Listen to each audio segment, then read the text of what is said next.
Assalamu alaikum. My name is Taimur Khalid and you are watching Taimur Khalid YouTube channel. Now today's our topic is consignment accounts और आज की जो lecture है इस lecture में जो हम क्वेश्चन डिस्कस करने जा रहे हैं that is question number 3। Question number 3 है कंसाइनमेंट अकाउंट का और जो राइटर हैं बुक के वो हैं हमारे पास सुहेल अफजल और मोहम्मद आरिफ साहब। इसके बाद हमारे पास इस केस में हमने जो मेन चीज़ फाइंड आउट करनी है that is closing stock valuation. Closing stock का फार्मूला यूज़ होगा और फार्मूला कैसा है, उसमें क्या चीज़ रिकॉर्ड होती है, कैसे रिकॉर्ड की जाती है, कैलकुलेशन किन किन अकाउंट्स पे बेस करती हैं, कौन कौन सी वैल्यूज़ रिकॉर्ड होती हैं, वो हम इस लेक्चर के अंदर मुकम्मल तौर पर सीखेंगे। और इसके बाद इसमें हमें फर्दर कोई अकाउंट्स रिक्वायर नहीं होगा, हमें सिंपल कंसाइनमेंट अकाउंट रिक्वायर है। बाकी इसमें कैलकुलेशन किस पे बेस करेगी, क्लोजिंग स्टॉक पे।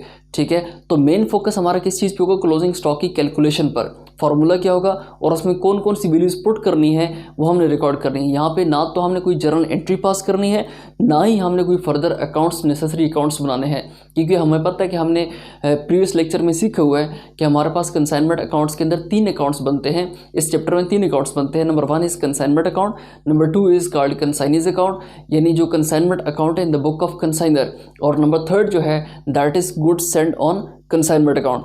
तो हम जो डिस्कस करने जा रहे हैं दैट इज़ क्वेश्चन नंबर 3 और जो पेज नंबर है बुक का दैट इज़ 144। पेज नंबर 144 है, क्वेश्चन नंबर हमारे पास 3 है। मैं क्वेश्चन पढ़ लेता हूँ, आपको स्क्रीन के ऊपर शो भी हो रहा होगा। ठीक है, क्वेश्चन नंबर 3 है, Imran consigned 500 sims to Rameez costing ₹20 each and paid ₹250 as freight. Rameez sold 350 sems at ₹30 each. Rameez commission is 5% on sales. अब देखिए यहाँ पे 2 पार्टीज हैं, इमरान और रमीज़। इमरान जो है वो चीज़ें सेंड कर रहा है, यानी सिम सेंड कर रहा है किसको, रमीज़ को। तो इसका मतलब ये हो कि जो इमरान है दैट इज़ इमरान जो है वो कंसाइनर हुआ और जो रमीज़ है वो कंसाइनी हो गया। इसके बाद फर्दर हमारे पास चीज़ गिवन है कि वैल्यूज़ गिवन है कि 500 टोटल सिम्स हैं और हर सिम की जो वैल्यू है दैट इज़ ₹20 ईच। तो हम क्या करेंगे, 500 को मल्टीप्लाई करेंगे 20 के साथ, तो जो वैल्यू आएगी that would B cost of goods send on consignment.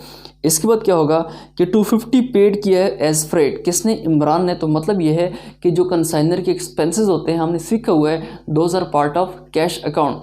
तो जो कंसाइनमेंट अकाउंट की डेबिट साइड है इसमें हम रिकॉर्ड करते हैं कैश अकाउंट। कैश अकाउंट में वो एक्सपेंसेस रिकॉर्ड करते हैं जो कंसाइनर का पार्ट होते हैं, जो कंसाइनर खुद करता है। इसके अलावा हमारे पास नेक्स्ट गिवन है कि रमीज़ सोल्ड 350 सिम्स। देखें 500 सिम सेंड की थी इमरान ने रमीज़ को for the purpose of sale on commission basis. Rameez ने क्या किया कि 350 जो सिम्स थी वो सेल कर दी। इसका मतलब ये है कि अनसोल्ड स्टॉक कितना है, 150 सिम्स का। ठीक है, Rameez sold 350 sims at ₹30 each. हर सिम की जो वैल्यू दैट इज़ ₹30 ईच और जितनी सिम सेल हुई 350 सिम्स। तो 350 को मल्टीप्लाई करेंगे किसके साथ, ₹30 ईच के साथ, तो जो वैल्यू आएगी that is amount of sales. ठीक है, तो टोटल सेल प्राइस हमारे पास आ जाएगी। तो रमीज़ कमीशन जो कमीशन है that is always taken on sales price. ठीक है, तो जो 5% कमीशन है वो हम किस वैल्यू पर लेंगे, सेल प्राइस पर। तो सेल प्राइस कौन सी है, जो हमने कैलकुलेट किया 350 को मल्टीप्लाई करके 30 के साथ, तो उस पर हम लेंगे 5%, 5 से मल्टीप्लाई करेंगे, 100 से डिवाइड करेंगे, that would become equal to amount of commission being paid by consigner to consignee. इसके अलावा जो रिक्वायरमेंट है that is prepare consignment account in the book of Imran. Imran की मतलब कंसाइनर, तो मतलब ये है कि in the book of consigner जो है आपने कंसाइनमेंट अकाउंट प्रिपेयर करना है। इसमें कोई जर्नल एंट्री रिक्वायर नहीं है। फर्दर आपने क्लोजिंग स्टॉक की वैल्यूएशन सीखनी है कि क्लोजिंग स्टॉक कैसे कैलकुलेट किया जाता है। इसके बाद इससे ऊपर क्वेश्चन है क्वेश्चन नंबर 2, वो भी हम at the end of the lecture, यानी इस लेक्चर के एंड पर मैं आपको दोबारा समझा दूंगा क्वेश्चन नंबर 2 को कैसे आपने सॉल्व करना है। ठीक है, इसके अलावा जितनी एंट्रीज क्वेश्चन नंबर 2 में होंगी वो भी हम डिस्कस कर लेंगे। ठीक है, तो पहले हम क्वेश्चन नंबर 3 डिस्कस करते हैं, उसके बाद हम क्वेश्चन नंबर 2 की तरफ मूव करेंगे। तो अब हम देख लेते हैं कि हमारे पास जो 2 पार्टीज़ हैं, कौन कौन सी पार्टीज़ हैं, हमारे पास इमरान और रमीज़। तो जो कंसाइनी है, कंसाइनी का लेजर यानी हमें रिक्वायर नहीं है, ना हमें जर्नल एंट्रीज रिक्वायर है। हमें रिक्वायरमेंट क्या है, कंसाइनमेंट अकाउंट की रिक्वायरमेंट है। साथ ही साथ उसमें हमने फाइंड करना है कि क्लोजिंग स्टॉक को कैसे कैलकुलेट करते हैं। तो सबसे पहले जो चीज़ गिवन है हमारे पास वो क्या होती है, cost of goods send on consignment account. ये क्वेश्चन नंबर कौन सा है, 3 बुक का जो पेज नंबर है दैट इज़ 144, ठीक है। और चैप्टर नंबर कौन सा है? 3। और हम जिस राइटर की बुक से ये क्वेश्चन हमने पिक किया है वो है सुहेल अफजल, मोहम्मद आरिफ साहब, ठीक है। ये दो राइटर इस बुक के। आईकॉम पार्ट 2 की ये बुक है। और इसकी जो वैल्यू बनेगी दैट इज़ इक्वल टू, हमारा पास कितनी सिम्स थी? 500 सिम्स थी। हर एक की जो कॉस्ट थी वो 20, that is equal to 10,000 rupees, ठीक है। तो cost of goods sent on consignment कितनी होगी? 10,000। इसके बाद हमने बात की है कि जो एक्सपेंस कंसाइनर इंकर करेगा वो कैश अकाउंट का पार्ट होगा। हम उसको रिकॉर्ड कहाँ पर करते हैं? कैश अकाउंट के अंदर। तो कैश अकाउंट, ये डेबिट साइड पर डबल लाइन से इसको अंडरलाइन कर दें। और कौन सा एक्सपेंस था? फ्रेट एक्सपेंस, फ्रेट एक्सपेंस या फ्रेट चार्जेस। और कितने के थे? Freight charges are equal to 250। बाकी इसके अलावा कोई फर्दर एक्सपेंस नहीं था जो कंसाइनर ने इंकर किया हो। तो इसका मतलब ये कि हम इसके बाद क्या लिखते होते हैं? जो कंसाइनी का नाम, कंसाइनी कौन है हमारे पास इस क्वेश्चन के अंदर? रमीज़। तो हम यहाँ पे मेंशन करेंगे रमीज़, रमीज़ अकाउंट, ठीक है। तो रमीज़ अकाउंट मेंशन किया है, इसको भी आपने क्या कर लेना है? अंडरलाइन कर लेना है, ठीक है। और इसके नीचे हम क्या लिखेंगे? जो कमीशन होगा इसका हिस्सा और जो इसने खर्चा किया होगा। अब हम देख लेते हैं क्वेश्चन के अंदर कि इसने कोई ऐसा एक्सपेंस नहीं किया, लेकिन इसका कमीशन इसका पार्ट है, यानी कमीशन ये रिसीव कर रहा है, that is 5% @5% on sale price. तो पहले हम रिकॉर्ड कर लेते हैं सेल प्राइस। तो सेल्स प्राइस मतलब क्या है? With the name of Rameez है कि with the name of consignee, और ब्रैकेट में आप बेशक मेंशन कर सकते हैं सेल्स। और कितनी सिम सेल हुई?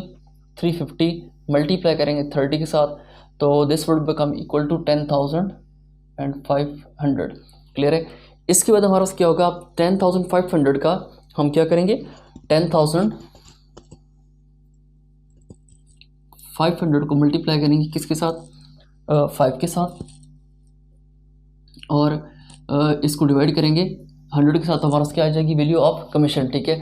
तो वैल्यू ऑफ कमीशन जो हमने कैलकुलेट की दैट इज़ रुपीज़, हमारे पास आ जाएगी 525, ठीक है। तो 525 हमारे पास क्या आ जाएगी? वैल्यू ऑफ कमीशन, ठीक है। तो 525 वैल्यू ऑफ कमीशन, इसको हमने रिकॉर्ड कर रहे हैं कहाँ पे? कंसाइनी अकाउंट, कंसाइनमेंट अकाउंट की डेबिट साइड पे 525। क्लियर हो गया यहाँ तक? अब इसके बाद जो फर्दर हमें रिक्वायरमेंट है वो है क्लोजिंग स्टॉक की वैल्यूएशन की। अब क्लोजिंग स्टॉक कैसे कैलकुलेट होगा? Closing stock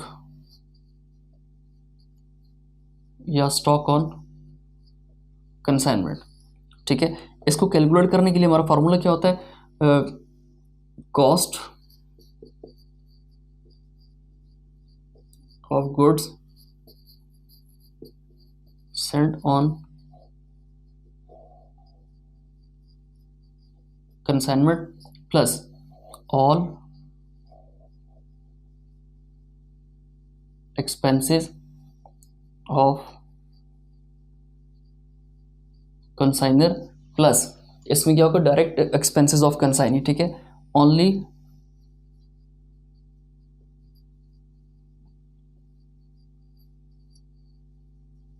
direct expenses of consignee, all expenses of consigner plus only direct expenses of consignee. इसको हम डिवाइड करते हैं किसके साथ? नंबर ऑफ यूनिट्स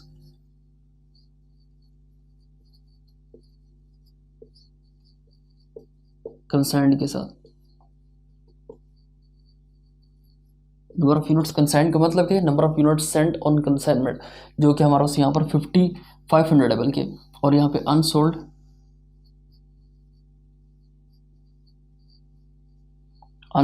स्टॉक, ठीक है। तो हमने कैलकुलेट क्या करना है? इसमें वैल्यूज पुट करेंगे।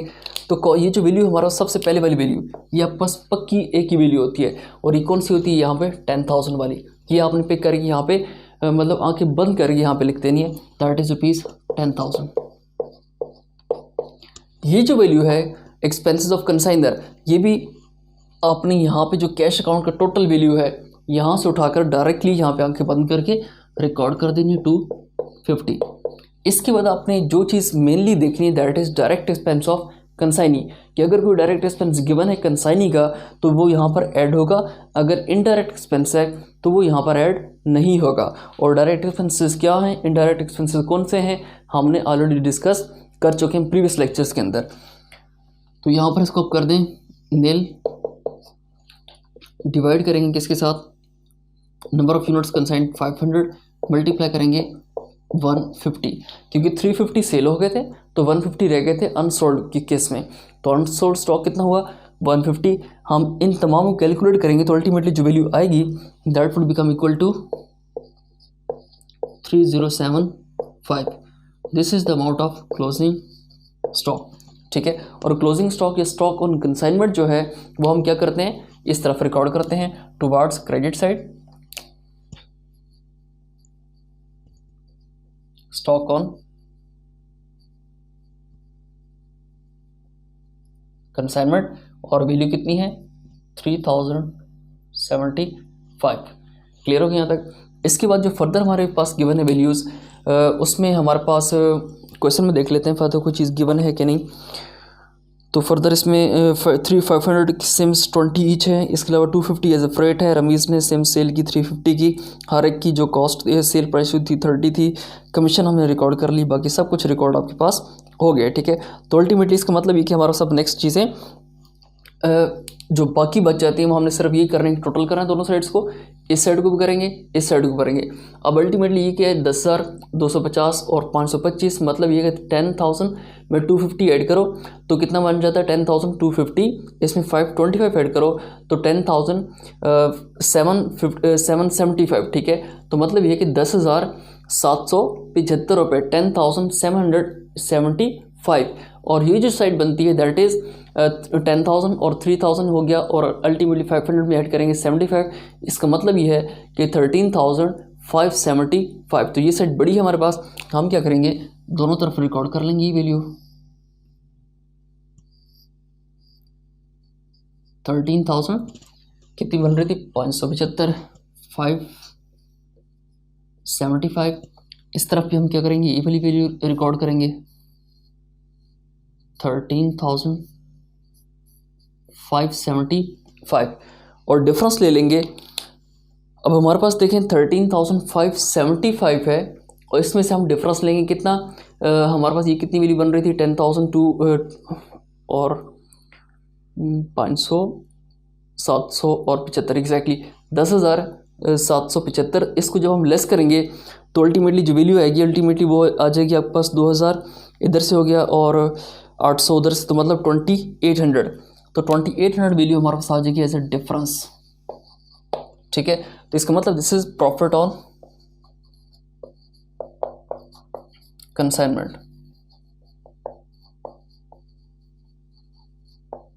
Profit on consignment. तो मतलब 2,800 का हमारे पास क्या आ गया प्रॉफिट आ गया।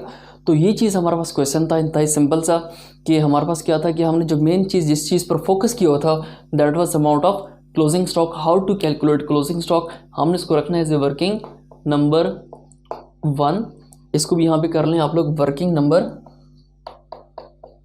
1, ठीक है।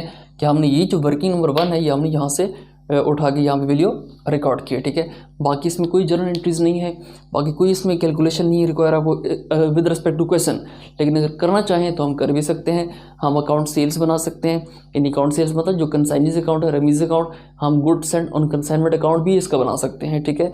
तो हम कैलकुलेट कर सकते हैं कितनी वैल्यू कंसाइनी ने कंसाइनर को पे करनी है, लेकिन जो है वो सारी चीज़ें हम डिस्कस करेंगे इनटू नेक्स्ट क्वेश्चन, ठीक है। तो नेक्स्ट क्वेश्चन जो भी होगा उसमें हम डिटेल में तीनों अकाउंट्स बनाएंगे, उन तमाम की एंट्रीज भी करेंगे, ठीक है। तो ये क्वेश्चन देख लें एक दफ़ा आप लोग, फिर हम क्वेश्चन नंबर 2 को डिस्कस करते हैं। क्वेश्चन नंबर 2 में क्या चीज़ कैसे ट्रीट होगी।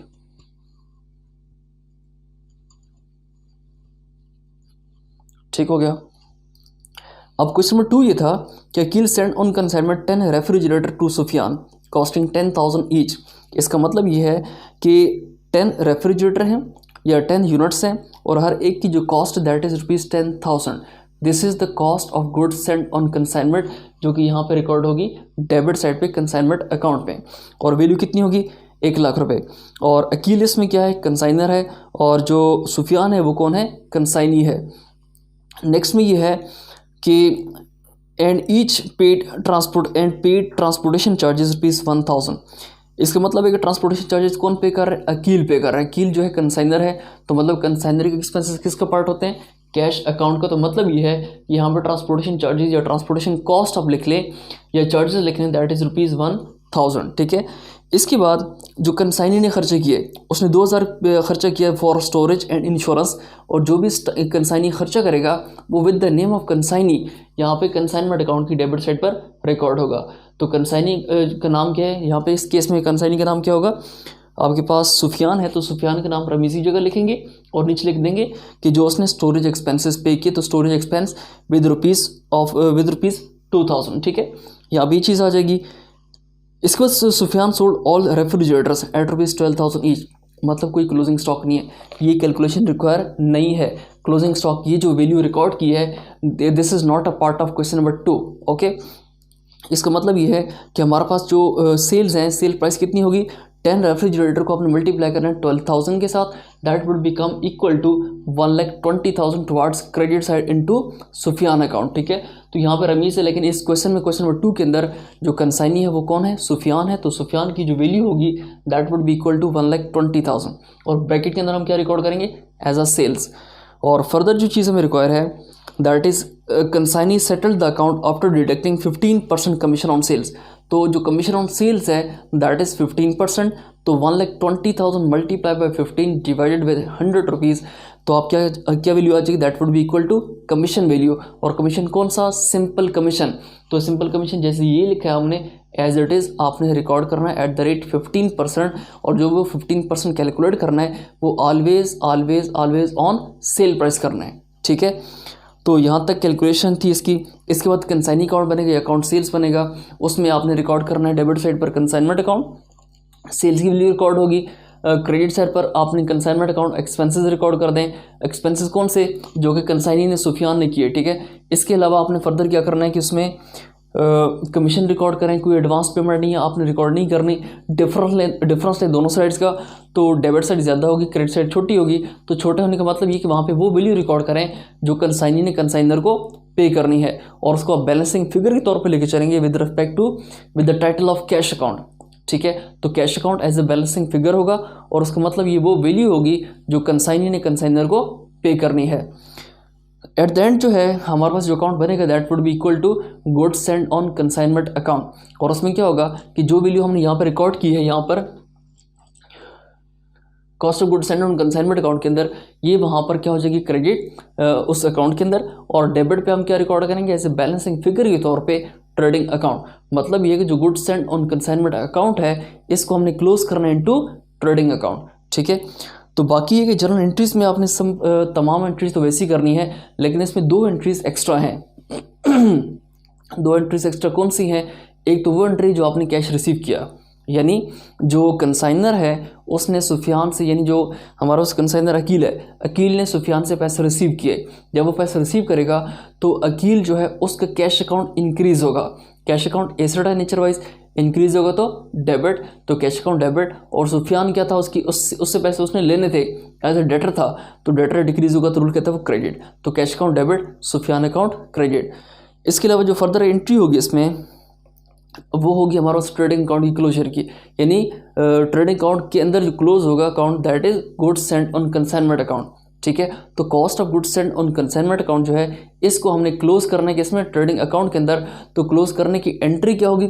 जब हम इसको एंट्री पास करेंगे इसके साथ, तो कंसाइनमेंट अकाउंट डेबिट और cost of goods send on consignment account क्या हो जाएगा? क्रेडिट। जब हम इस अकाउंट को क्लोज करेंगे तो इस अकाउंट को मूव करा देंगे टुवार्ड्स ऑपोजिट साइड, मतलब किस तरफ? डेबिट। और ट्रेडिंग अकाउंट किस तरफ हो जाएगा? टुवार्ड्स क्रेडिट साइड, मतलब ट्रेडिंग अकाउंट क्रेडिट होगा और goods send on consignment account क्या होगा? डेबिट होगा। तो ये हमारा कुछ एंट्रीज थी। I hope so question number 2 भी क्लियर हो गया होगा। अगर ना क्लियर हुआ तो मुझसे कमेंट सेक्शन में लाजिम पूछें। इंशाल्लाह नेक्स्ट लेक्चर के अंदर आपके क्वेश्चन को एंटरटेन करेंगे, क्वेश्चन को समझाऊंगा आप लोग को, और बाकी कोई भी मसला मसाइल हो आप ज़रूर पूछा करें। Thank you so much for watching. देख लें ज़रा क्वेश्चन को।